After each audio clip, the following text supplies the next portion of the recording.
Hindi na kailangang magpakilig-kilig pa para sa promo sina Janine Gutierrez at Jericho Rosales dahil tatangkilikin talaga ng mga netizens ang kanilang serye. Bukod sa bigatin, ang mga artistang makakasama rito ni na Janine at Jericho ay talagang napakahusay pang umarte. Biro mo naman, Jody Santa Maria pa lang at Maricel Soriano, Albert Martinez at Edu Manzano.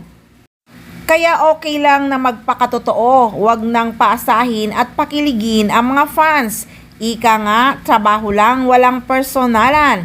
Pareho naman silang profesional. Nasa pag-arte yan at sa ganda ng istorya. Kaya tatangkilikin talaga ng mga manonood ang Lavender Fields kasi nga excited sila kay Echo na nagbalik drama at nagbalik telebisyon. Kaya excited talaga ang mga fans dahil isa si Jericho Rosales sa dream ni Janine Gutierrez na makapareha sa showbiz.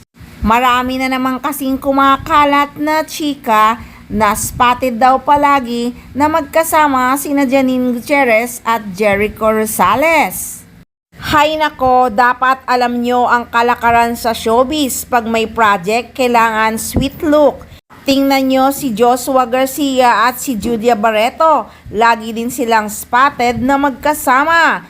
Binigyan pa ng ibig sabihin ang comment ni Jericho Rosales kay Janine Gutierrez na parang nasa moon ang saya para sa actress. Siyempre, support naman talaga niya si Janine Gutierrez dahil mag-bro sila.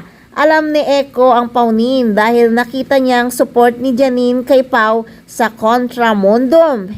Walang mali siya, tropa sila, kaya nga open ang gesture nila. Pag open reel lang, yan dapat alam nyo ang kalakaran sa showbiz.